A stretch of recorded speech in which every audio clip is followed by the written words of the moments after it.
Você viu a origem e o auge. Agora, você verá a queda. E ela tem nome. Amber Heard. O que ela começou, é ele quem vai terminar.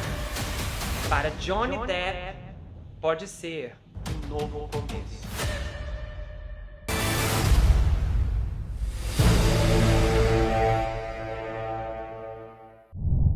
E aí pessoal, bem-vindos a esse canal, eu sou o Gustavo Negreiro, seu psicanalista favorito, e hoje nós estamos na segunda parte da biografia do Johnny Depp. Exatamente, a biografia já está disponível, a parte 1, e você consegue localizá-la certinho aqui na playlist. Aliás, essas biografias, a parte 1, a 2 e a biografia da Amber Heard, fazem parte da saga Johnny Depp versus Amber Heard. Exatamente, todo o julgamento foi coberto em extremos detalhes, análises de todos os episódios, o veredito, as notícias de pós-cobertura. Então você consegue se encontrar aqui, tem sido uma saga muito intensa, também interessante, a gente tem visto as coisas se desenrolarem. E hoje a parte final dessa biografia vai trazer a minha análise. E eu já quero aproveitar e agradecer as pessoas que estão contribuindo através do Valeu Demais ou então do Pix. É muito importante essa contribuição, ajuda muito, motiva, e eu sou muito grato às pessoas que têm fortalecido e que têm estendido as mãos para esse canal. Inclusive a Aline Moraes, angolana dos Estados Unidos da América, a Ângela Carmen, a Ângela Oliveira, a Carla Moraes, a Célia Ambrósio, a Dani Katz, a Iguiga Ferreira, a Melissa Loyola, a Mônica Santos, a Neide Vaz de Melo, a Patrícia Magalhães, a Regiane Evangelista, a Celi Han, inclusive as pessoas que fizeram transferência pelo Pix, como a Mary Ellen, a Sônia Mazuchetti, eu acho que é assim que se pronuncia, a Rachel Santana, a Luísa Frade, a Volane Maria Bezerra e a Raíssa Moura de Souza. Eu agradeço muito vocês e desejo o dobro, o triplo para cada um de vocês. Já quero avisar que se você é novo, chegou aqui de paraquedas, as atrações, séries, minisséries, playlists estão todas distribuídas aqui no primeiro comentário. Está fixado aqui, você abre e está lá. Saga Johnny Depp, Saga Gabi Petito, minissérie A Falsa Herdeira. Então confira as atrações que temos aqui no canal, a série Na Mídia de Casos Criminais. Você precisa assistir ao caso Quando um Estranho Chama. Esse caso é muito importante, ele é uma história assim cheia de reviravoltas, viu? É um dos casos mais legais dessa temporada, da segunda temporada. Temos também a série As Mulheres do Presidente. Você precisa assistir essa história. Eu te desafio. Se você assistir o primeiro episódio, você não vai conseguir parar até chegar no episódio mais recente. São histórias fantásticas de mulheres que são vítimas e vozes que merecem ter suas histórias contadas. Você vai se emocionar e vai se chocar com a quantidade de reviravoltas que tem naquele caso. Temos outras minisséries aqui, A Falsa Herdeira, a Elizabeth Holmes. Se você acha que já viu de tudo sobre golpe, você precisa conhecer esse caso. Temos o psiquiatra que roubou a vida do seu paciente e a atração 24 horas na mira, exatamente. Lá temos Sob a Bandeira do Céu, é uma minissérie em 3 episódios, é assim angustiante. Também a minissérie Na Escada, você precisa assistir essa história. Qualquer dúvida, comenta aqui embaixo, eu te respondo e a gente vai entrar nesse caso agora. Pois bem, depois de uma década em auge e em produções que deram super certo, a carreira do Johnny Depp vai começar a sair dos trilhos. Mas não de uma vez. A gente chegou no ano de 2011. Sim, é aqui o lançamento do filme O Diário de um Jornalista Bêbado, extremamente mencionado no julgamento. E nós vamos entender o histórico nebuloso deste filme. Essa produção é baseada em um livro de mesmo nome, que foi escrito por Hunter Thompson em 1961. Só que esse livro não foi publicado até 1998. As produtoras independentes Shoot Gallery e Spy Films procuraram adaptar o romance em um filme para o ano 2000. O Johnny Depp foi contratado para estrelar e atuar como produtor executivo. Nick Nolte também foi contratado para estrelar ao lado do Johnny. Só que o projeto não passou da fase de desenvolvimento. Como o projeto não passou da fase de desenvolvimento, o autor do livro, Hunter, ficou muito frustrado, a ponto de disparar uma carta carregada de obscenidades. Ele escreveu à mão suas frustrações e encaminhou a carta para a executiva de produção do estúdio The Shot Gallery. Eu fui atrás dessa carta e consegui para narrar para vocês o que está nela.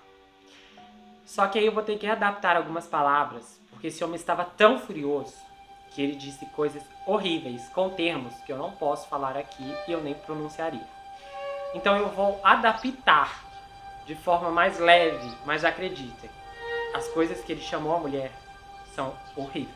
Ele escreveu em 22 de janeiro de 2001 e a Holly Sorensen recebeu essa carta em Hollywood.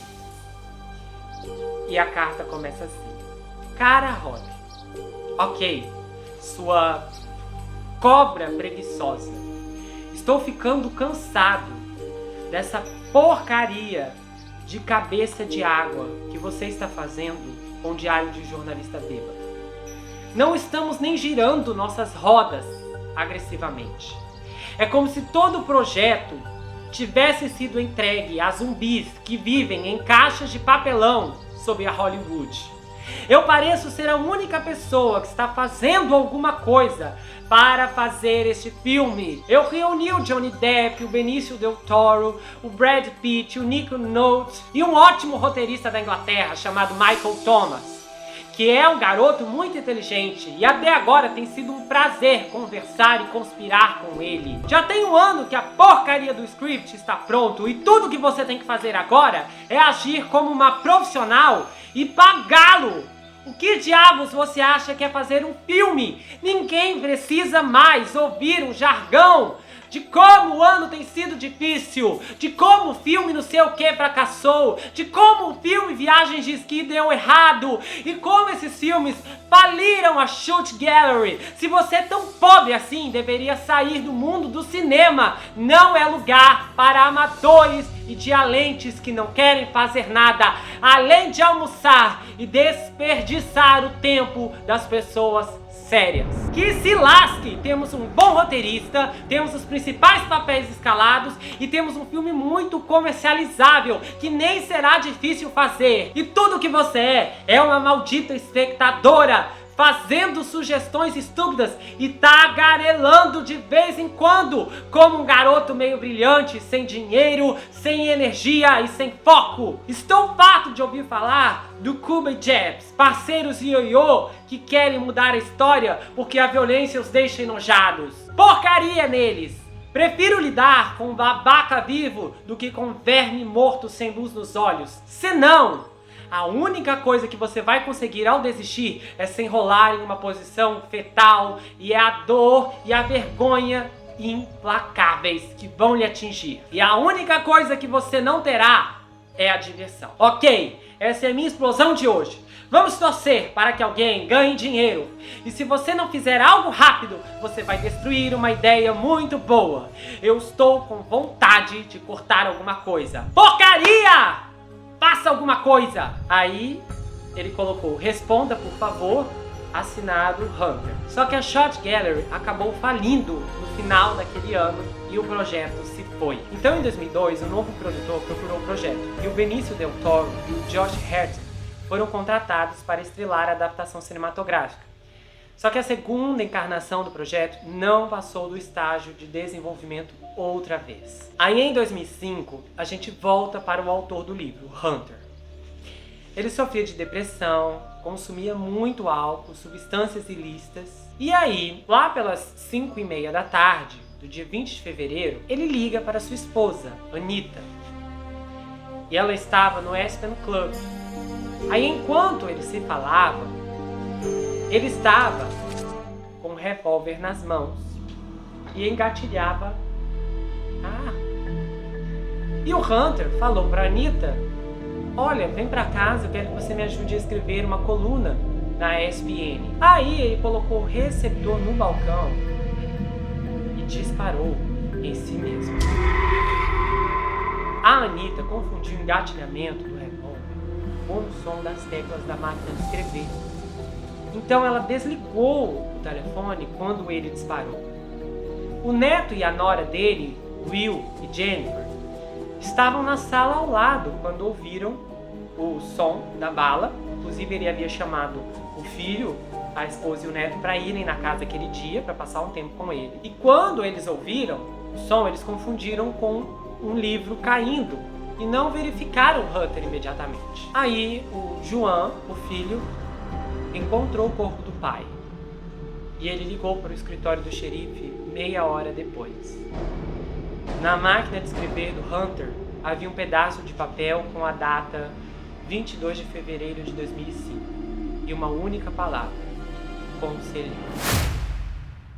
O Johnny Depp pagou pelo funeral do Hunter e isso incluiu até lançar as cinzas dele em um canhão. Ele foi embora deste mundo aos 67 anos. Então, em 2007, depois dessa tragédia, o produtor Graham King adquiriu todos os direitos do romance e procurou filmar a adaptação sob a Warner Independent Pictures. Aí o Johnny, que já havia atuado numa adaptação cinematográfica de 1998 do Hunter, foi escalado novamente como jornalista freelance Paul Cam. Várias atrizes, incluindo a Scarlett Johansson, teriam manifestado interesse no papel, porém muitas acabaram se afastando por conta das reservadas cenas de nudez. E a Amber Heard disse que isso não seria um problema e ela enviou várias cartas aos produtores para conseguir o papel nesse filme. E ela conseguiu o papel. O roteirista Bruce Hobson se juntou para escrever o roteiro e dirigir o filme.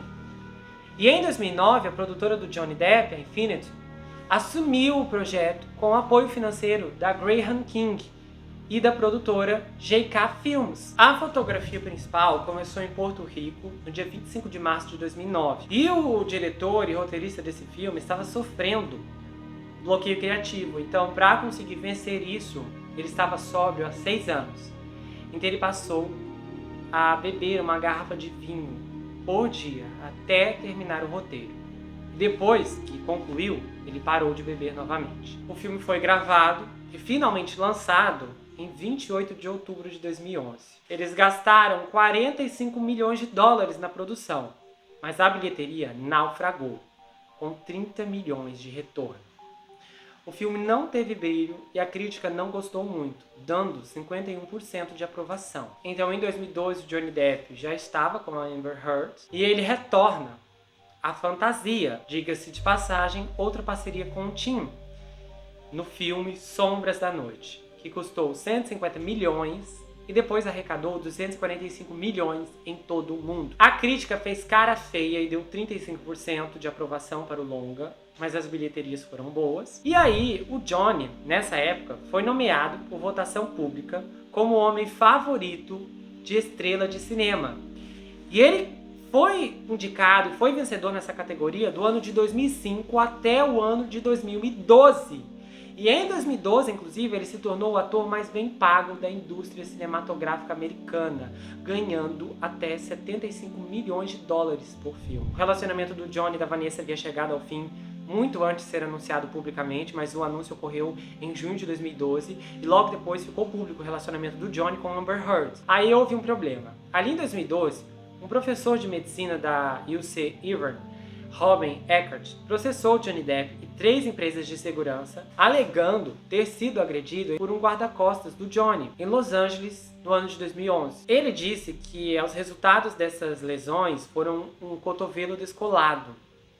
E os advogados do Johnny Depp alegaram que esse professor provocou a agressão. Então, portanto, ele consentiu com qualquer agressão e reação.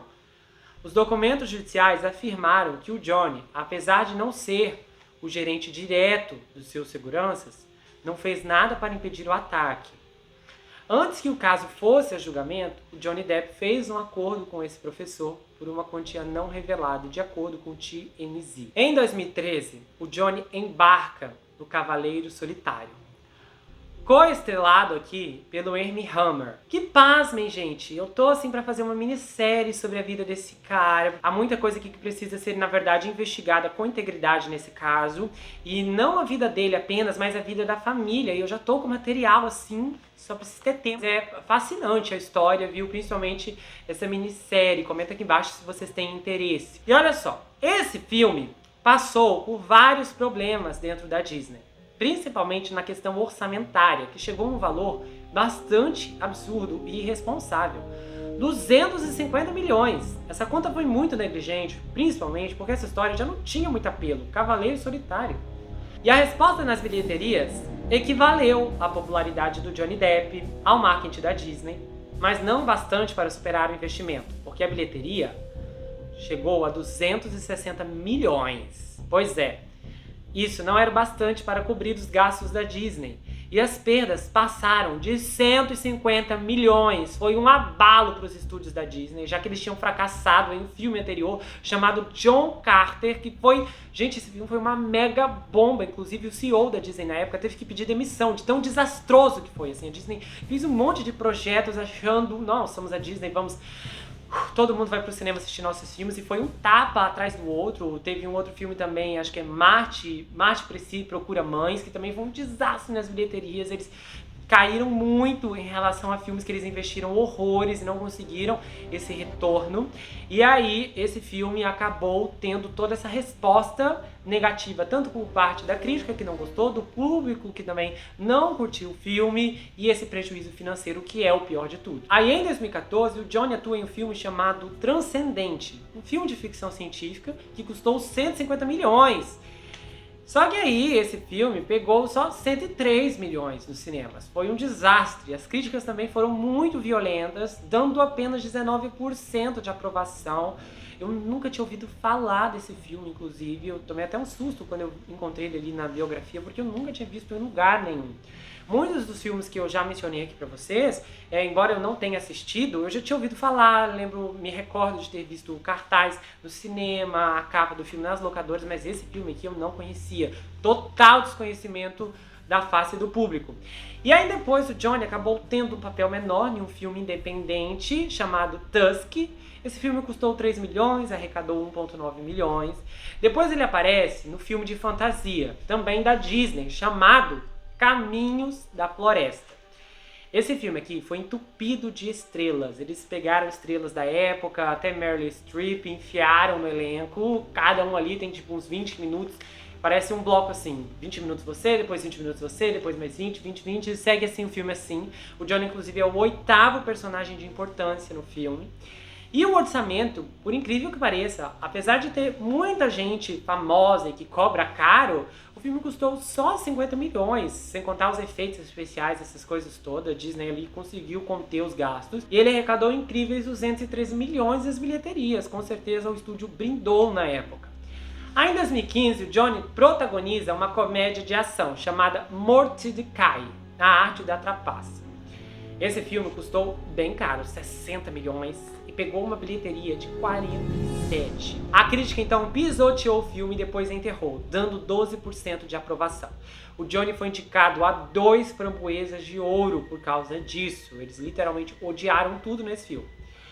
Aí ele participa de outro filme policial chamado Aliança do Crime, que custou 53 milhões e pegou de volta 99 milhões nas bilheterias. Faltou pouco para chegar a 100 milhões, inclusive. A crítica aqui foi bem melhor, chegou a 73% de aprovação. E em 2015, o Johnny forma o supergrupo Hollywood Vampires, com Alice Cooper, Joey Perry, e a banda também inclui Bruce Whitcomb.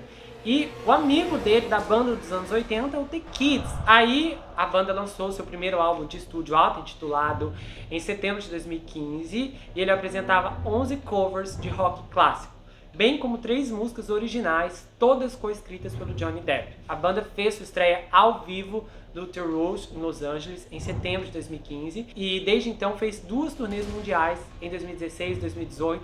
A banda veio aqui para o Brasil, o Johnny fez doações também, fez muita caridade, foi um sucesso, um fenômeno quando ele veio para cá. E neste momento da vida dele, ele e Amber Heard se casaram em uma cerimônia civil em fevereiro de 2015.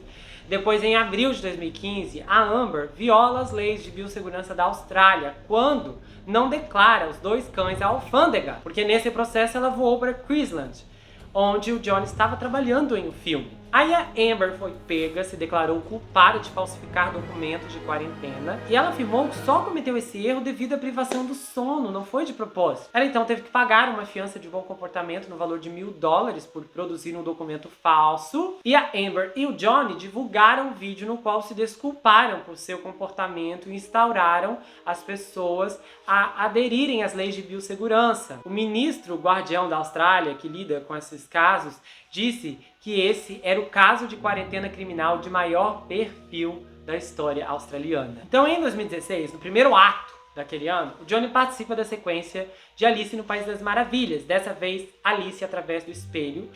E vocês sabem que as continuações de filmes não são bem aceitas pela crítica, e dessa vez não seria diferente. Se a crítica já não gostou muito do primeiro, esse aqui então nem se fala. A aprovação declinou para 28%. E eles falaram que, olha, essa história não se lembra nem um pouco o livro, nem um pouco o clássico original. Quem escreveu isso? Meu Deus do céu, foi aquele auê todo. E então, o Johnny foi indicado como o pior ator coadjuvante no Framboesa de Ouro por causa da sua performance aqui. E esse nem foi o pior dos problemas, porque o filme custou 170 milhões.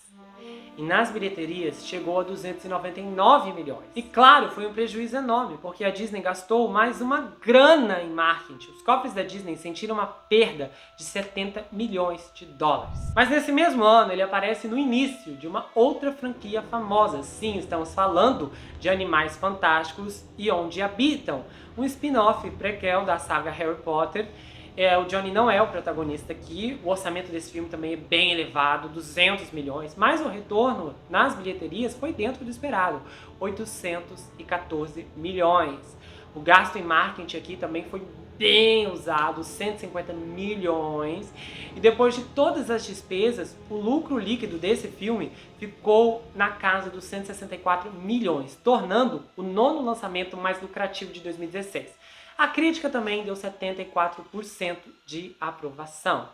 Depois, o Johnny atua em um filme de comédia e terror chamado Yoga Hosers. Ele é o terceiro na ordem de importância. Esse filme custou 15 milhões e conseguiu apenas 38 mil nas bilheterias. A crítica também não curtiu esse filme, nem o público. O público também reclamou e ele conseguiu assim, uma aprovação de apenas 23%. Aí, em seguida, o Johnny participa de uma biografia sátira do Donald Trump, era a época em que os artistas detestavam o Trump, e ele interpretou o próprio Trump nessa biografia. Essa paródia custou 250 mil dólares e o filme foi lançado gratuitamente em um site. Depois, a Netflix adquiriu e fez a distribuição, e o Johnny foi muito elogiado pela sua performance como o ex-presidente. E aí, nesse momento, está acontecendo o quê? O Johnny avisa pra Amber que vai pedir o divórcio, ela fala com seus advogados, os advogados falam, não, vai lá, pede você primeiro, vamos à entrada agora. Aí ela vai, pede o divórcio, obtém uma ordem de restrição temporária contra o Johnny e alega na sua declaração judicial que ele havia sido verbalmente e fisicamente abusivo com ela durante todo o relacionamento, e geralmente sob a influência de álcool e substâncias ilícitas. O Johnny negou essas alegações e falou, olha, não, ela está tentando conseguir uma resolução financeira prematura. Aí eles alcançaram um acordo em agosto de 2016 e o divórcio finalizado em janeiro de 2017. Há aquela cláusula impedindo do Johnny falar publicamente mal da Amber e da Amber falar mal do Johnny publicamente também. E então eles emitem uma declaração conjunta dizendo que o relacionamento era intensamente apaixonado, mas às vezes volátil, que sempre eram ligados pelo amor e que nenhuma das partes fez acusações para ganho financeiro e que nunca houve qualquer intenção de dano físico ou emocional. E o Johnny pagou a Amber um acordo de 7 milhões e ela prometeu publicamente doar para o Hospital Infantil de Los Angeles e para a União dos Direitos Civis dos Estados Unidos, coisa que ela não fez. Aí em 2017, o Johnny participa do bem-sucedido filme Assassinato no Expresso do Oriente. Ele é o sexto personagem de importância aqui. Esse filme, aliás, foi um sucesso bem inesperado, porque ele custou 55 milhões, repleto de estrelas. Inclusive no pôster tá vencedor do Oscar, indicado ao Oscar, vencedor do Oscar. Todo mundo ali teve uma passagem como indicado ou premiado no Oscar. E esse filme trouxe de volta surpreendentes 352 milhões. A aprovação crítica chegou a 62% e depois é lançado o filme Piratas do Caribe: A Vingança de Salazar, a última vez que o Johnny reprisa o seu papel. E aí é que a gente vai entender um pouco dessa produção, porque o Johnny estava casado com a Amber na época. Para começar, esse filme foi extremamente turbulento. A Disney teve contratempos no orçamento e os gastos chegaram a 320 milhões, sem contar que a produção foi problemática do começo ao fim em diversos aspectos. O roteiro demorou para ficar pronto. Aí depois o Johnny Depp teve aquele incidente com o dedo. Devido à ausência do Johnny, as filmagens pararam completamente. Depois que 200 membros da equipe tentaram fazer de tudo, gravaram tudo que podiam, que não necessitava da presença do Johnny. Quando não tinha mais para onde ir, eles tiveram que parar. E essas 2 semanas custaram à Disney cerca de 350 mil dólares por dia. Depois a outra atriz, Kaya, que fazia parte do elenco, se machucou no set. Aí depois eles enfrentaram controvérsias que atrasaram as gravações devido às leis de biossegurança da Austrália. Em seguida, os ativistas dos direitos dos animais fizeram um maior auê envolvendo o ministro do meio ambiente. E então um dos macacos usados na gravação saiu do set de Piratas do Caribe e foi para um outro set de uma produção australiana. E ele atacou a coitada da maquiadora daquele filme e ainda mordeu a orelha dela. A Disney tinha muito medo que o filme vazasse antes mesmo de terminar de ser gravado, e então eles obrigaram todos os membros da produção a cobrir as lentes das câmeras dos telefones celulares com fita adesiva, para evitar que o filme fosse pirateado antes do seu lançamento. E como ainda tinha os fãs que queriam invadir os sets a todo momento, eles tiveram que usar locais secretos de filmagem, usando um outro nome que nada tinha a ver com o filme para ocultar a produção, para esconder, olha, aqui é o Quinto Piratas do Caribe. Mesmo a produção do filme, seguindo nesse estilo 007, um homem, um fã, descobriu o que estava rolando, onde estava acontecendo as filmagens, e ele invadiu o set armado, ele burlou a segurança, foi um escândalo de todo tamanho, e aí eles tiveram que aumentar ainda mais a segurança depois desse incidente. Resumindo, o filme passou por 95 dias de filmagem, e depois mais um ano de pós-produção, refilmagens e fotografias adicionais que tiveram que ser realizadas em Vancouver, no Canadá, porque é mais barato. Vários problemas na produção de um projeto podem ser um bom sinal, como também podem ser um mau sinal. E nesse caso, o sinal foi misto. A bilheteria chegou a 795 milhões de dólares. O lucro do filme ficou entre 190 e 200 milhões. Não houve prejuízo, foi um sucesso financeiro. Mas foi a menor bilheteria da franquia. A crítica apontou que a recepção morna do filme foi consequência do seu roteiro ruim. Eles deram 30% de aprovação. Detestaram de novo. E o Johnny e outro ator do filme foram indicados como pior ator e pior ator coadjuvante, respectivamente. Mas em geral, nem de longe, o filme foi um fracasso. Aí em 2017, o Johnny se envolve numa polêmica, tá rolando um festival e ele critica o presidente da época, o Donald, e ele diz assim: quando foi a última vez que um ator tirou a vida de um presidente? Talvez enquanto seja a hora. Aí ele disse: eu não estou insinuando nada. Esse comentário foi interpretado como uma referência a John Wilkes Booth, o ator que tirou a vida do presidente Abraham Lincoln. Aí o líder do serviço secreto do presidente disse à CNN que estava ciente do comentário do Johnny e que por razões de segurança não podia discutir especificamente os termos gerais e os métodos de como eles iriam desempenhar as suas responsabilidades de proteção. O Johnny Depp se desculpou logo depois, dizendo que a observação não saiu como pretendido e que ele não tinha malícia nas suas palavras. Aí nós chegamos no ano de 2018. O Johnny faz a dublagem na animação Sherlock Holmes, O Mistério do Jardim. O filme custou 59 milhões de dólares e arrecadou 90. E é interessante aqui que, mesmo sendo desenho, o Johnny Depp foi indicado como o pior ator em 2 categorias do Framboesa de Ouro. Então, é suspeito que talvez essas indicações já fossem uma retaliação de todo o escândalo que a Amber Heard havia provocado com tudo que ela fez da ordem de restrição, a foto do machucado no rosto e por aí vai. Já uma parte da crítica nesse período já estava olhando feio para o Johnny Depp. Depois de 2016, as coisas não foram mais as mesmas. E inclusive nesse mesmo ano ele pôde ser visto numa micro participação especial naquele filme desastroso da Amber, que foi gravado em 2013, mas foi lançado apenas em 2018, Sedução Fatal.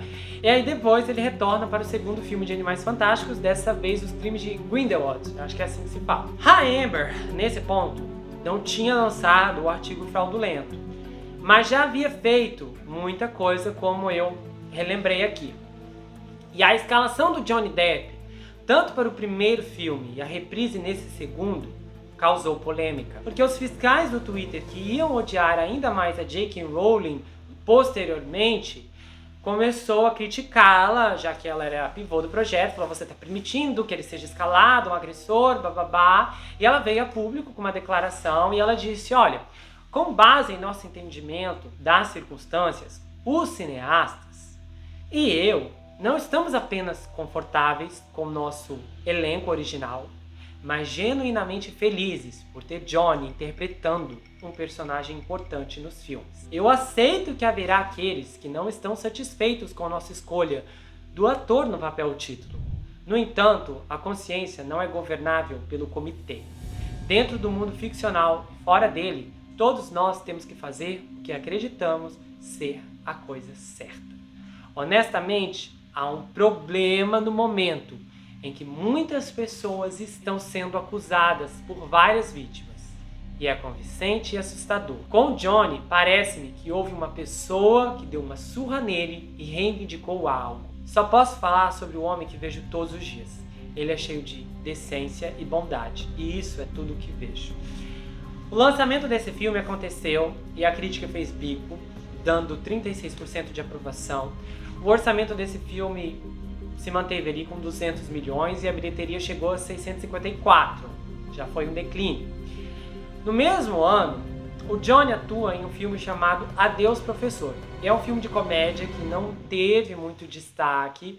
O orçamento desse filme é bem desconhecido e a bilheteria chegou a 10 milhões. E a crítica, então, empatou, dando 10% de aprovação. Depois ele participa do suspense policial, onde lidera o elenco, chamado Cidade de Mentiras. Esse filme teve diversos problemas de produção. Foi lançado em um festival em 8 de dezembro de 2018, mas só chegou aos Estados Unidos em 19 de março de 2021. E na bilheteria, ele atingiu um público bem íntimo, com 2,8 milhões nos cinemas. As críticas foram mistas, alcançando 51% de aprovação. E aí, quando esse filme chegou nos Estados Unidos, eu fui dar uma olhada nas críticas, e só para vocês terem uma noção como as coisas já estavam quentes para o Johnny Depp. O Hollywood Reporter escreveu o seguinte: este é um drama convincente, com preocupações do mundo real que não devem ser ignoradas e merece mais do que ser vítima dos pecados fora da tela de um ator. Depois, o segundo álbum de estúdio da banda, o álbum Rise, foi lançado em junho de 2019 e consiste principalmente em material original, incluindo músicas escritas pelo Johnny. O álbum também teve uma apresentação, uma versão cover da música Heroes, do David Bowie, cantada pelo John. Em 2018, 2 ex-guarda-costas do Johnny Depp o processaram por taxas não pagas e condições de trabalho inseguras. O processo foi resolvido em 2019. Só que em 2018 também, o Johnny foi processado por supostamente agredir e insultar verbalmente um membro da tripulação do filme Cidade de Mentiras, enquanto estava sob a influência de álcool e substâncias. O Johnny disse que agiu em legítima defesa, pois temia por sua segurança. Aí em 2019, nós temos o lançamento de outro filme, A Espera dos Bárbaros. Essa produção começou a ser rodada alguns dias antes do artigo da senhorita Heard ser publicado. Então, a distribuição desse filme, depois que ele estava pronta, não ocorreu, fazendo com que a bilheteria chegasse a apenas $764 mil, e a crítica foi um pouco mais compassiva, dando 54% de aprovação. E o último filme do Johnny Depp foi lançado em 2020, Minamata. As gravações começaram em janeiro de 2019 no Japão, alguns dias depois do artigo da Amber ser publicado. Originalmente programado para receber 6 milhões pelo papel, o Johnny Depp renegociou até 3 milhões para manter o filme abaixo do orçamento. E o Minamata teve sua estreia mundial no Festival Internacional de Cinema de Berlim, em 21 de fevereiro de 2020. E o filme foi programado para ser lançado em 5 de fevereiro de 2021 nos Estados Unidos e em 12 de fevereiro de 2021 no Reino Unido. Mas foi adiado para uma data não especificada e depois para 13 de agosto, respectivamente. Aí em 2020 o Johnny lançou um cover do John Lennon com o guitarrista Jeff Beck e afirmou que lançariam mais músicas no futuro. Aí acontece o seguinte, no meio disso tá com aquele problema com aquele filme do Johnny. Aí em 26 de julho de 2021, o diretor André Levitas enviou uma carta à MGM alegando que havia decidido enterrar o filme em resposta ao declínio da imagem pública do Johnny e pediu à MGM que desse ao filme uma distribuição e promoção mais ampla. Mas aí já era tarde, o estrago já estava feito. Com um orçamento de 13 milhões, os poucos cinemas que exibiram o filme conseguiram arrecadar 1,7 milhões de dólares. A crítica reconheceu a boa performance do Johnny Depp, inclusive o The Times no Reino Unido. Eles disseram assim: a redenção profissional de Johnny Depp terá que esperar. A aprovação do filme chegou a 78%. E olha só que interessante. Em 2020, o Johnny foi considerado o 10º ator com maior bilheteria do mundo. Seus filmes arrecadaram mais de 3,7 bilhões nas bilheterias dos Estados Unidos e mais de 10 bilhões no mundo todo. E em 2022, pós-julgamento, Johnny se juntou ao Jeff Beck no palco para vários shows no Reino Unido. Inclusive, o Jeff anunciou que ele e o Johnny haviam gravado um álbum juntos, e esse álbum, intitulado 18, está programado para ser lançado em 15 de julho. A imprensa americana também disse que, para muitos observadores, a imprensa negativa do Johnny Depp era em grande parte evitável e decorreu de suas táticas legais agressivas, ou seja, processar a Amber e processar o The Sun. A mídia especulou que o arquiteto-chefe por trás da estratégia de processar tudo e todos era o advogado do Johnny, Adam Waldman. Eles disseram que era um belo advogado de Washington, com seu próprio brilho de controvérsia. A mídia relatou que a sua clientela incluía oligarcas russos e Julian Assange. Segundo a imprensa na época, o comportamento do Adam era um pouco ortodoxo. Ele zombava de seus oponentes legais do Twitter. Na época, a imprensa relatou que o Johnny conheceu o Adam através do príncipe saudita, o poderoso ministro de energia do país. E segundo a imprensa, na época, quando Adam entrou na vida do Johnny, ele o fez eliminar a maior parte de seu círculo íntimo. Em pouco tempo, Johnny Depp cortou os laços com seu agente, de mais de 3 décadas, a Tracy Jacobs. Depois, o Johnny processou seu gerente de negócios de longa data, o Joel Mandel, em 25 milhões por má conduta e não pagar seus impostos, junto com seu advogado de entretenimento, que também serviu ao Johnny por anos, o Jake Bloom, em 50 milhões por negligência. A imprensa disse que essas táticas eram agressivas e injustas. Porém, se você pesquisar um pouquinho, você vai descobrir que ambos os casos foram resolvidos em particular, com o Johnny recebendo dinheiro de alguma forma. Então, ele saiu ganhando nos processos. E de outra forma, significa que ele estava certo. Uma outra figura importante do setor revelou anonimamente na época que o abuso de bebida e substâncias era uma coisa certamente horrível, mas que para a indústria o que chocou mesmo era o Johnny ter perseguido as mesmas pessoas com os quais manteve relações comerciais durante anos.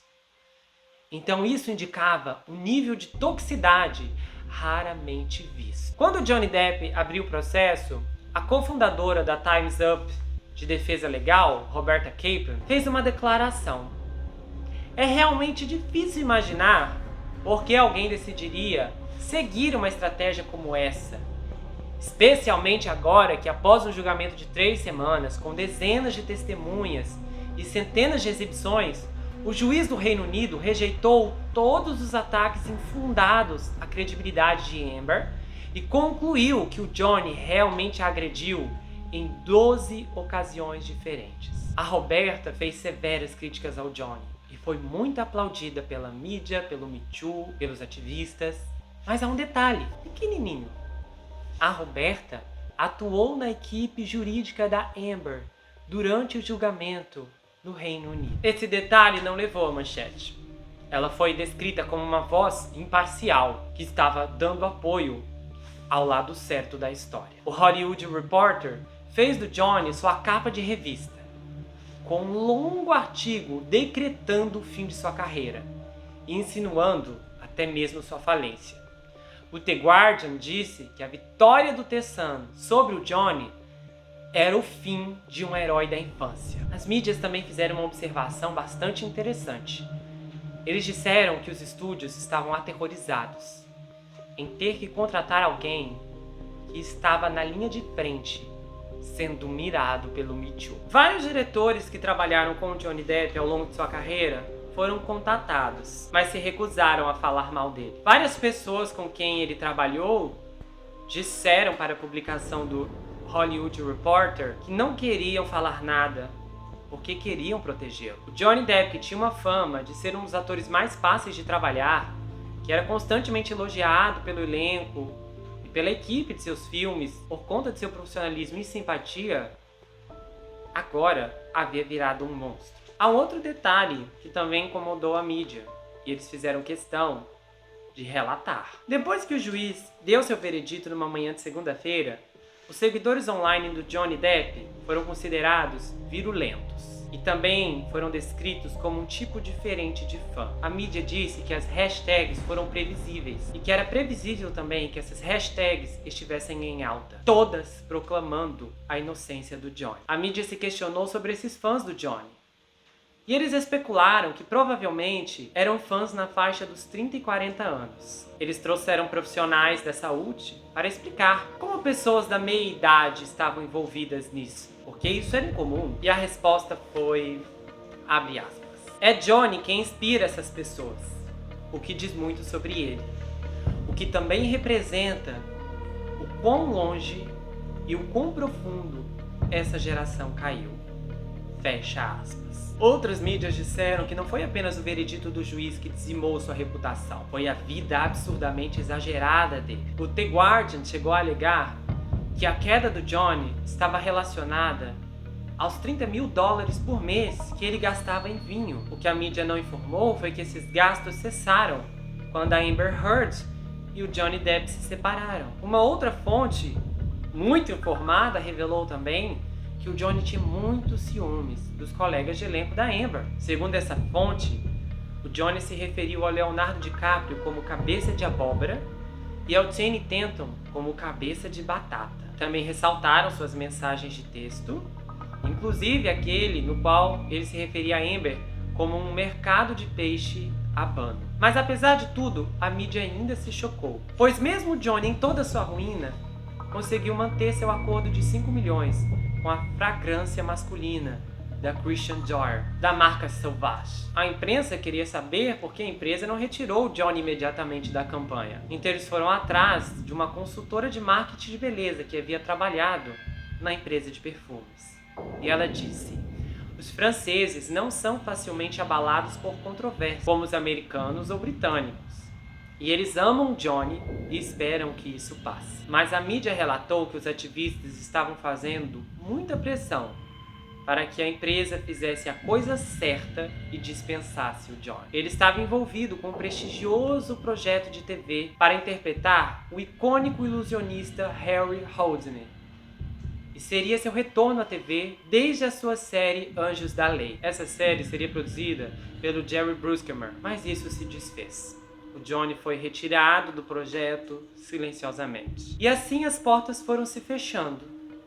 A imprensa continuou atacando e os convites cessaram. E depois daí você pode conferir tudo o que rolou lá no começo da saga. A linha do tempo e então o julgamento.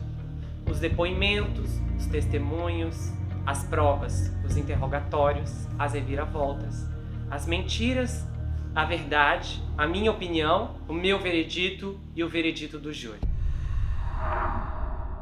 Então tá, pessoal, vamos lá para minha análise. Eu espero que vocês tenham entendido. Eu procurei construir da melhor maneira possível como a carreira do Johnny acabou se desfazendo por conta de tudo que aconteceu. Embora a gente já soubesse especificamente o motivo, eu queria trazer uma explicação de como tudo foi se desenrolando, pelo menos publicamente. Eu vou analisar o Johnny Depp como uma pessoa e não apenas como uma vítima de uma fraude ou de uma falsa acusação. E eu digo fraude, falsa acusação, porque legalmente foi comprovado e reafirmado pelo veredito do júri. O que eu acho importante ser destacado aqui é que houve um ataque bastante construído e inflamado por parte de uma mídia que não buscou os fatos ou fontes seguras. Quando você trabalha com um olhar como esse, e eu falo aqui pensando em qualquer pessoa, tá? Porque esse caso, ele traz uma abrangência e uma luz de pessoas inocentes que podem ser vítimas de uma série de ataques repetitivos por quem tem mais voz. E neste mundo, ninguém tem mais voz do que a mídia. Uma série de organizações que detêm televisão, internet e mídias impressas. Quando eu comecei a buscar os artigos e as fontes do ponto de vista de tudo que estava acontecendo da época, ou seja, na época dos eventos, eu percebi que nesses artigos todas as fontes eram anônimas. E eu acredito em fontes anônimas. Só que eu me pergunto o seguinte: até que ponto você pode construir uma série de acusações com base apenas em fontes anônimas, em pessoas que não se revelam, em pessoas que não mostram seus rostos?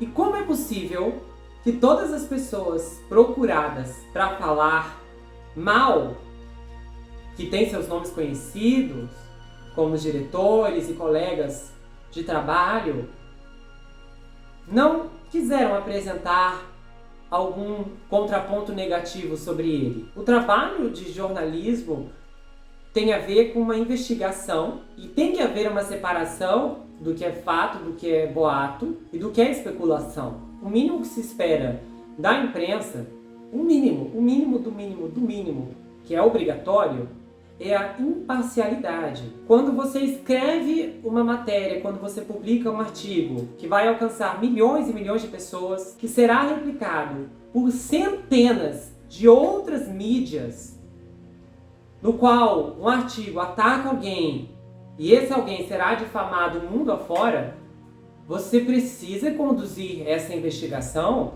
com algo além de fontes anônimas. Eu acho que as fontes anônimas podem reforçar as fontes públicas. E no caso, a única fonte pública aqui era a Amber Heard, que uma breve pesquisa podia revelar que ela não era tão querida nos bastidores por onde passou, que ela tinha um histórico criminal de agressão e que o oposto de quem ela acusava não continha nada disso. Eu procurei fazer uma vistoria minuciosa durante a minha pesquisa e é claro que eu esbarrei em algumas coisas tradicionais de um ator desse porte, evidências inegáveis de um assunto que eu não vou destrinchar aqui porque foge da questão psicológica, mas nós vamos por etapas.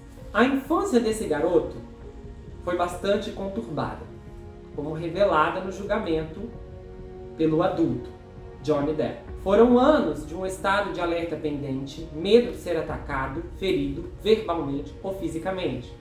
Há uma ansiedade cumulativa que é violentamente abastecida durante esse longo período. Os sintomas ficam incubados nesse processo, o que faz com que o trauma não se manifeste enquanto o indivíduo vivencia essa situação.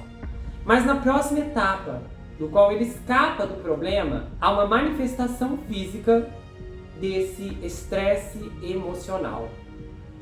Eu não sei quanto educação ou quais foram os valores, as posições emocionais, ideológicas, religiosas e preparatórias que o Johnny Depp recebeu dos pais. Por mais que a mãe dele tenha sido bastante ruim, ela pode ter passado muita coisa boa. Isso não é incomum e, claro, não justifica nada do que ela fez. Mas é algo que pode acontecer. E temos a adição do pai dele, que foi um bom pai, como ele mesmo testemunhou. Mas sem sombras de dúvida, por mais que a infância dele possa ter tido algumas coisas boas, como os valores, ensinos que ele carrega e vai carregar pelo resto de seus dias, a infância dele foi disfuncional. E eu acredito que ele saiu da sua família buscando uma família em um relacionamento.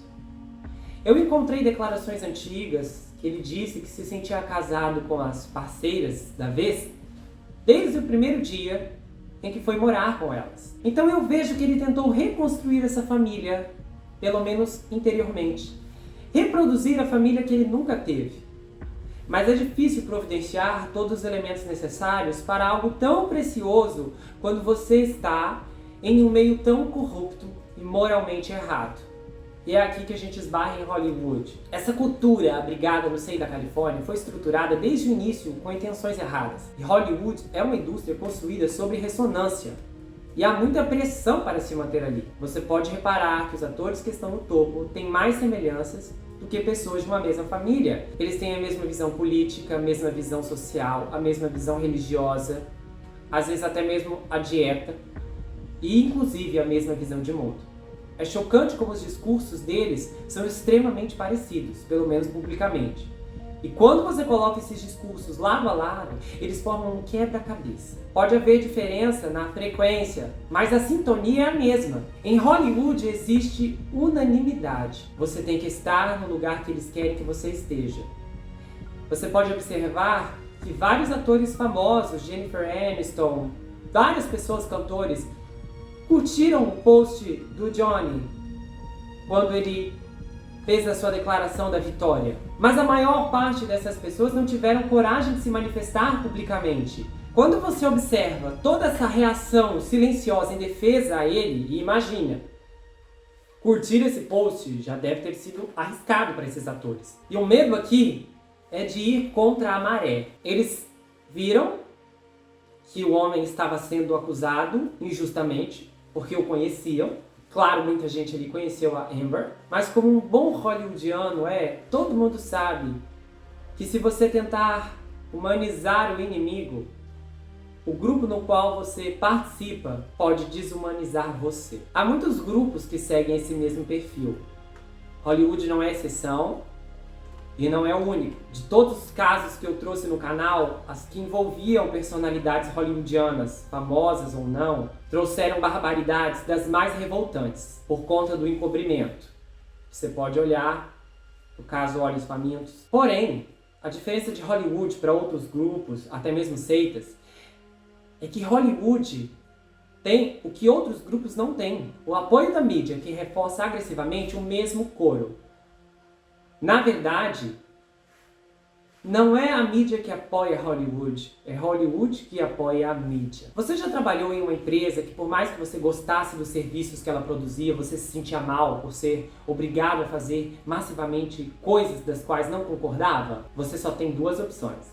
Ou você se rende, ou sai fora. Para os que ficam, o preço vai ser psicológico. É um sacrifício que requer um ressonador. É muito dinheiro envolvido, é muita exposição, é muita adoração e são muitas vantagens. O Johnny percebeu isso rápido, porque ele disse várias vezes que preferia trabalhos independentes, ou seja, os trabalhos artísticos. Vocês lembram que quando a testemunha do Johnny veio refutar aquela testemunha que diz que a Amber tinha uma carreira à la Gal Gadot, Jason Momoa, Zendaya, Chris Pine e por aí vai? Se vocês se lembrarem corretamente, o especialista diz que era improvável que a Amber fizesse outros filmes como Aquaman dentro de um período de 5 anos e ganhasse 50 milhões, porque normalmente os atores tendem a pegar alguns projetos artísticos, alguns projetos de paixão. Foram as palavras que ele usou que eu trouxe aqui para vocês. Esses projetos de paixão não acontecem o tempo todo, mas acontecem. No caso do Johnny Depp, eles aconteciam em massa até os anos 2000, ou até 99. Ele tentou manter esse requisito, só que depois ele acabou mudando o trajeto, pegou projetos grandes, blockbusters, que o levaram a ter a melhor fase de sua carreira, pelo menos comercialmente falando. E é interessante relembrar que no julgamento ele diz que não assiste os próprios filmes. Eu já vi outros atores também comentarem isso. E psicologicamente eu tento entender, porque isso pode ser uma espécie de incômodo com a própria imagem ou pode estar evidenciando, sinalizando uma culpa de um trabalho que traz muitos benefícios, incluindo a riqueza, mas que no fundo causa vergonha ou uma consciência pesada. E pode ser confuso para algumas pessoas entenderem, porque o Johnny Depp ama atuar. Ele ama o ofício da interpretação. E várias testemunhas declararam isso. E você pode ver pelo currículo dele. Vários filmes ano após ano. É muita dedicação. É um jogo que você tem que ceder. Os atores vivem falando isso pelas entrelinhas. Às vezes fazem filmes que não querem, mesmo não precisando do dinheiro. São publicitários que exigem uma série de ações, a pressão da exposição e coisas que alguns atores às vezes deixam escapar, que são obrigados a fazer, que o público não é informado o quê, mas que para eles é completamente desagradável. Está claro que essa carreira naquele lugar, que é o melhor lugar para ter esse ofício, gera um ganho, ao mesmo tempo que condiciona perdas. Eu não sei porque as dezenas de relacionamentos anteriores do Johnny Depp não deram certo. Mas eu tenho um palpite, porque eu acho que do jeito que ele está por dentro, nenhum outro dará certo. Porque se inconscientemente ele busca uma família que ele não teve, infelizmente, ele nunca terá. A família que ele deve construir não tem nada a ver com suprir o que ele quer resgatar. A construção da família é uma conquista, você se doa em benefício dos outros, que estão sistematicamente ligados a este guarda-chuva. Esposa ou esposo, filhos. Mas é muito difícil fazer isso quando você não aprendeu como fazer. Então o que sobrou foi a lacuna e o vazio. Nem todos os relacionamentos terminam em briga, em discussões, em baixaria, em barraco, em ódio. Ao que parece, os términos do Johnny foram tranquilos, mas simplesmente terminaram. Há muitas características positivas descritas pelas ex-mulheres, elogios vindo dos amigos e congratulações dos funcionários e contratantes. Mas sabem o que eu não ouvi? Ninguém disse que o Johnny Depp era um homem feliz. Entre muitas coisas que ele foi chamado como divertido, comprometido, gentil, caridoso, generoso, ninguém falou nada sobre felicidade. Porque a alegria, e ele foi descrito como ser alegre, é diferente de felicidade. Até quem sofre de depressão pode ter momentos alegres. Mas isso é passageiro. Uma pessoa feliz não fica pulando o tempo todo. Porque ela não precisa. Porque por trás da felicidade é onde fica a paz. E quando a alegria passa, quando os motivos para comemorar passam, quando a diversão acaba, o Johnny Depp precisa se refugiar em algum lugar. Então ele canta, ele grava, ele recorre aos filhos, a relacionamentos, e até onde a gente sabe, ele se refugiava na bebida e nas substâncias. E durante o relacionamento dele com a Amber, a infelicidade estava tão evidente, a frustração estava tão evidente, porque depois de tantos relacionamentos, ele se envolveu com uma pessoa que não conseguia fazer ele sentir aquela família que ele queria ter, mas o levava para aquela família do qual ele desesperadamente fugiu quando criança. O relacionamento com a Amber conseguiu recriar um cenário não apenas de desconforto, de incômodo, de excessos verbais, mas também de violência física. O cenário que ele vivia quando adulto era pior do que o da infância. Porque na infância ele sabia que poderia buscar uma vida melhor quando saísse dali. Já adulto, ele chegou no topo, ele tinha todo o dinheiro que poderia alcançar, ele tinha os filhos que queria, ele tinha uma ótima reputação e ele tinha uma esposa muito bonita. E mesmo assim, a situação era pior, era mais desgastante, era mais humilhante, era mais vergonhosa do que qualquer situação que ele viveu quando era menor. E não tinha como se defender. Algumas pessoas se decepcionam tanto e às vezes elas desistem da vida, não por conta de algo horripilante que vivenciaram no passado, mas porque elas não apenas repetiram, como conseguiram superar o pior que já haviam presenciado anteriormente e estão presas no agora. Então é nesse ponto que algumas pessoas decidem colocar um ponto final. Porque às vezes os recursos são diferentes. Antes não tinha dinheiro, agora eu tenho. Antes eu não tinha poder, agora eu tenho. Antes eu não tinha nada, agora eu tenho tudo. E ainda assim eu estou no mesmo quadro, só que piorado. Então se antes eu não podia fazer nada e tinha que aceitar aquilo, e agora eu tenho tudo e não consigo mudar isso, então pode não haver mais nada para mim. E é aí que muitos se refugiam no engano de que tirar a própria vida vai resolver tudo, e outros se refugiam em seus esconderijos, álcool, substâncias e outras práticas danosas. Se eu tivesse definido Johnny Depp, eu diria que ele é um homem muito frustrado com as respostas que ele conseguiu da vida na questão afetiva. Ele pode ter sido muito amoroso, e a gente viu muitas declarações que ele era. Ele colocou dezenas de pessoas para morar nas suas coberturas sem cobrar um centavo de aluguel. Então ele era gentil, ele estendia a mão, mas ele não conseguia ver essa retribuição necessária para fechar aquela lacuna que ele carrega desde a infância. O amor dos fãs, e olha que são muitos fãs, eu acho que eu me surpreendi violentamente. Uma das coisas que mais me chocou nesse processo foi saber quantos fãs esse homem tinha, porque eu não tinha noção disso. Para mim, Johnny Depp era um ator famoso, mas não era mais do que isso. Eu não sabia. Quando eu olhei ali que ele venceu durante tantos anos seguidos o People's Choice Awards, eu fiquei chocado. O prêmio de votação pública.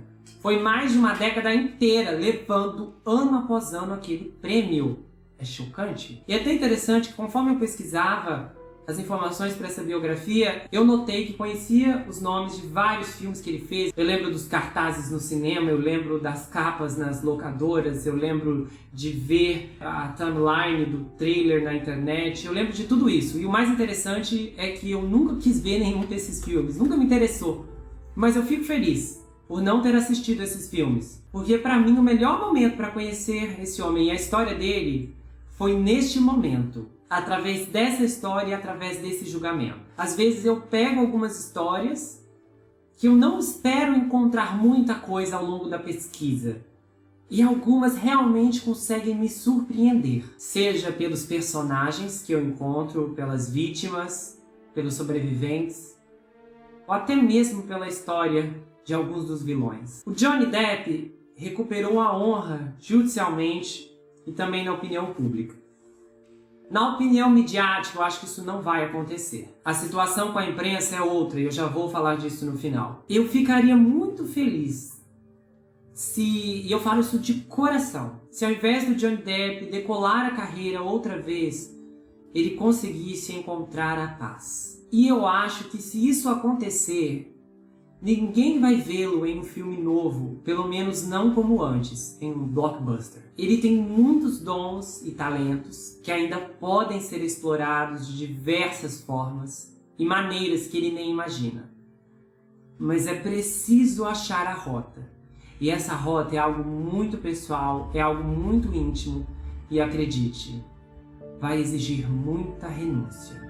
E eu acho que vai exigir muita renúncia da vida que ele tem vivido nos últimos 40 anos. Eu sei que ele travou uma batalha dura nesse processo e eu apoio totalmente essa decisão, porque é muito triste carregar o fardo de uma acusação falsa. É revoltante em vários níveis. E foi maravilhoso vê-lo conquistar o veredito e vencer com uma grande margem. Eu comecei a cobertura do julgamento bem neutro em termos de simpatia. Eu não tinha nenhuma pelo Johnny. Talvez eu até tivesse alguma pela Amber, porque eu lembrava mais dela dos 2 filmes que eu assisti que contavam com sua presença. Só que ao final do julgamento, eu percebi que estava sentindo o que não imaginei quando comecei. Compaixão. E não apenas dele, ou para com ele, mas também para uma causa maior. Quando eu fiz a biografia da Amber Heard, o meu objetivo não era humilhá-la, nem zombar da carreira problemática que ela teve. A ideia de fazer a biografia foi porque eu queria mostrar a carreira cinematográfica para apontar especificamente as contradições da testemunha que a equipe dela trouxe, a especialista. E eu acho que há algumas qualidades que podem ser ressaltadas, como o fato de que ela era bastante persistente, ela perseguia um papel atrás do outro e cada vez mais aumentava sua aposta. Eu assisti um podcast depois da biografia dela e antes de gravar esse vídeo, de um ator que trabalhou com ela. E entre várias coisas que ele relatou, incluindo defeitos, ele mencionou uma qualidade muito interessante. Ele disse que quando conversava com a Amber Heard, quando ela dava atenção, ela fazia ele sentir como se fosse a única pessoa no mundo. E ele tinha a impressão que ela conseguia fazer isso com as outras pessoas também. Eu achei tão genuíno como ele relatou isso, porque para mim fez muito sentido. E acho que explica porque porque o Johnny ficou tanto tempo com ela. Aliás, isso explica como muitas mulheres casam com certos caras, mesmo depois de presenciar dezenas de bandeiras vermelhas. E vice-versa. Existe algo inimaginável na maneira como o agressor consegue fazer a vítima se sentir nos bons momentos. Mas nem só de bons momentos fazem um relacionamento. E é aí que eu faço uma pergunta. Há perdão para Amber Heard? Com certeza. Mas há um problema aqui. Como ela pode ser completamente remida se não reconhece o seu crime e não se arrepende do que fez? E pior, ela continua praticando. Nesse momento, o perdão não simboliza uma borracha que apaga o que ela fez, nem o que ela ainda está fazendo. Eu vi alguém comentando na biografia que a Amber era humana, que ela errou e, vamos seguir em frente. Só que não é assim tão fácil. Ela começou uma guerra e ela ainda está atacando. Ela ainda está mentindo. E é repugnante e desconcertante ao mesmo tempo. Porque quando alguém diz para fazermos de conta que nada aconteceu, do tipo, esquece completamente, deixa pra lá, isso não faz sentido com a realidade. Porque a gente precisa se colocar na situação em que ela colocou o homem. E se você tivesse a sua vida virada de cabeça pra baixo por causa dela? E se você fosse o Johnny Depp? Quando ela diz que tudo o que ela fez foi pelos direitos das mulheres, isso é mentira. E pior, é um insulto. E eu sei que algumas pessoas estão morrendo de vontade de abraçá-la e dizer, olha, agora é a página virada, recomece sua carreira, tudo vai dar certo. Não, não, não. Há um problema real aqui. Há muita relatividade quando se olha para questões como essa. O que ela fez não deve ser deixado para lá porque ele ganhou o julgamento. Ela cometeu uma série de crimes e todo o discurso dela anterior e atual é que apenas uma categoria de pessoas podem ser vítimas de violência doméstica. As mulheres. Ela quer reforçar a negligência em cima de um assunto seríssimo. E isso não é verdade. Há um problema social dos dois lados. Os números são ruins, muito ruins, dos dois lados. A gente pode olhar aqui os casos que eu já trouxe. O caso recente aqui da moça que foi jogada da sacada por um homem. E nós precisamos olhar para as circunstâncias. As pessoas precisam olhar o ponto em que chegamos e por que estamos sendo atingidos dos dois lados. E no final, estamos perdendo homens e mulheres. E eu trouxe algumas estatísticas para vocês verem como há uma situação grave aqui. Os homens são a maioria dos sem-tetos do mundo. A maioria dos viciados em substâncias no mundo. A maioria dos desempregados. Os que mais abandonam os estudos e também são a maioria dos presos. Representam 99% das pessoas que perdem a vida em guerras e 78% das pessoas que tiram sua própria vida. É triste, não é? Pena para os homens. Pena dos homens. Mas na verdade a pena não é só para eles.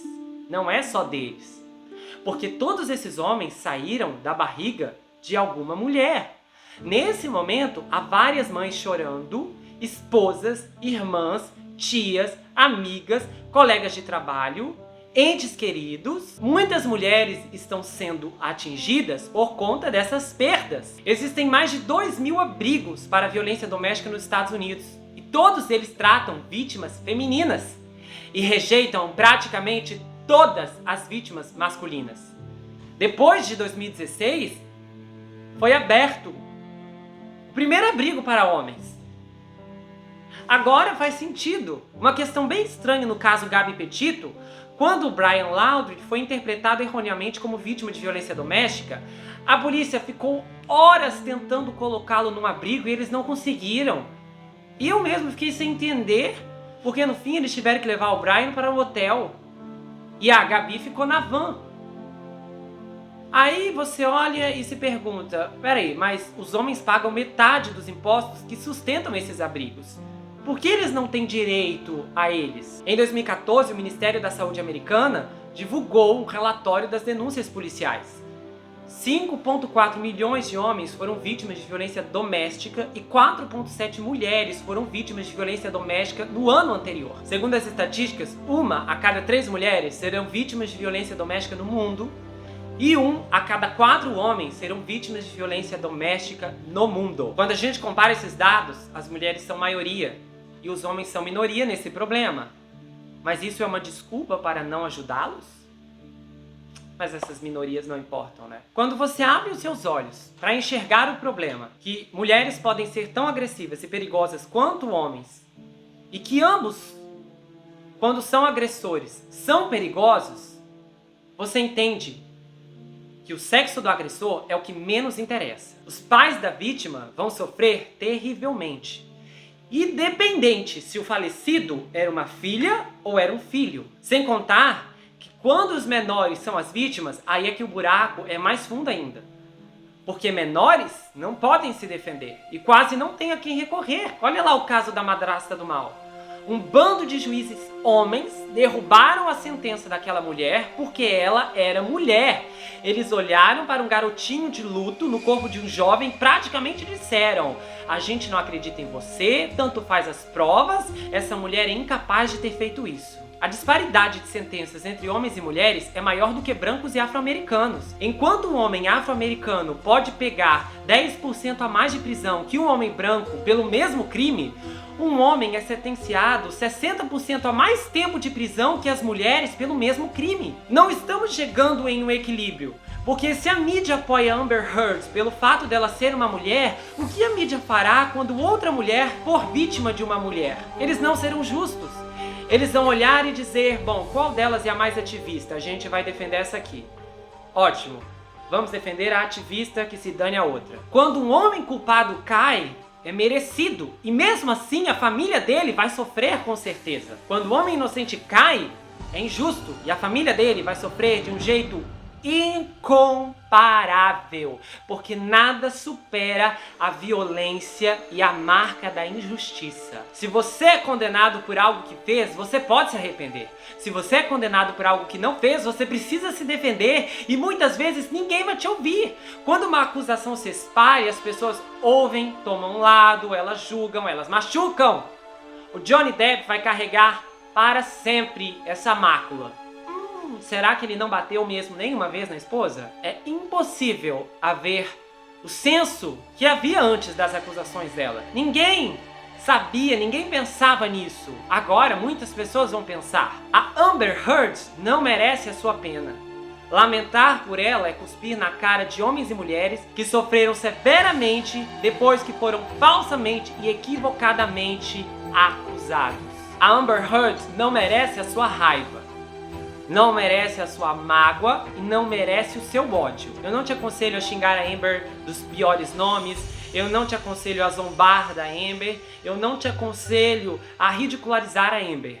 Eu te aconselho a combatê-la do jeito que ela merece, do jeito que é justo, com a verdade. Eu gostaria de fazer uma pergunta. Quantas pessoas aqui me assistem e já foram acusadas de alguma coisa que não fez? Eu tenho certeza que se você não conseguiu comprovar a sua inocência, você deve se lembrar desse momento até hoje. Às vezes você foi acusado de um roubo, às vezes você foi acusado de uma agressão, às vezes você foi acusado de ter falado algo que não falou. Você pode ter sido uma vítima de uma acusação horrorosa, que pode ter destruído a sua vida, ou que pode ter marcado a sua vida, ou que pode ter te afastado de amigos, ou que pode ter te distanciado da sua família. A diferença de uma acusação para outra são as proporções. Mas seja qual for a acusação, ela sempre irá causar um estrago. E eu sei que a mídia está bombardeando as pessoas com notícias falsas. Eu sei que é absurdo a quantidade de informações erradas que na verdade são colocadas ali de propósito. Sempre alguém comenta comigo, olha, entrei no tal site famoso, não vou citar nomes, mas entrei lá, falava isso, e não é isso, porque a verdade é essa aqui, foi dita, tá lá, tá em tal lugar, e eu sei que isso não é verdade. A mentira está sendo publicada e infelizmente há pessoas que estão acreditando por falta de informação. Às vezes a pessoa é acostumada a ler aquele veículo, a acompanhar aquele jornal, E ela acredita no que ela está ouvindo. Só que o que a mídia está fazendo é uma ação que transcende os limites que dia após dia, após dia, após dia estão sendo ultrapassados. Ou seja, algo maior, muito maior, está acontecendo. E seja o que for, não é nada bom. Eles estão promovendo uma guerra de classes que está gerando segregação. As pessoas estão sendo divididas em grupos, e em inúmeros grupos. E é assim que todo mundo se espalha, enquanto ninguém vê o que está sendo estabelecido. Quando as nações estão divididas, significa que o povo está disperso, iludido e enganado. E eles não estão disparando só em homens, eles estão atingindo as mulheres também. E, consequentemente, as crianças. Eles estão atrás de nós. Estão atrás de todos nós. Espero que vocês tenham gostado desse vídeo. Tem sido uma jornada muito diferente esse caso. A gente ainda tem eventos importantes, então fica tranquilo que a entrevista da Amber Heard eu vou trazer, a entrevista que ela deu pra NBC. No momento que eu gravo esse vídeo, a entrevista ainda não está completa, porque segundo que foi informado, a entrevista vai ao ar completamente na sexta-feira. Então na sexta-feira eu vou tentar adquirir a entrevista e gravar e dar a minha opinião e transcrever tudo que foi dito o mais rápido possível para vocês. Eu vou dar as outras atualizações também e a gente vai se vendo nos casos. Se você quiser saber mais sobre mim, adquira meu livro. Está disponível no meu site, gente. O livro vai autografado, se você quiser, com marcadores, com pôster exclusivo também. E esse livro conta a história de um rapaz chamado Jack Wilbur que se vê preso em uma terrível maldição hereditária quando ele começa a fazer uma linha do tempo, analisando as heranças geracionais de sua vida, a física, a emocional, a financeira, a psicológica, e então ele descobre que está preso em uma terrível maldição hereditária, ao mesmo tempo em que ele começa a suspeitar que tem um terrível serial killer escondido em sua própria casa. Você pode entrar no grupo do Telegram, seja bem-vindo por lá, os áudios são exclusivos e as informações dos bastidores que nunca chegam por aqui estão sempre por lá também. A gente tem um canal de cortes, vamos tentar chegar lá para bater 1000 inscritos, ok? Tem as análises, são recortadas dos episódios aqui, são postadas por lá, então é muito bacana. E você pode me seguir no Instagram, Gustavo N, Psicanalista. A gente se vê no próximo caso e não se esqueça que aqui você sempre vai ter um amigo. Até mais, pessoal!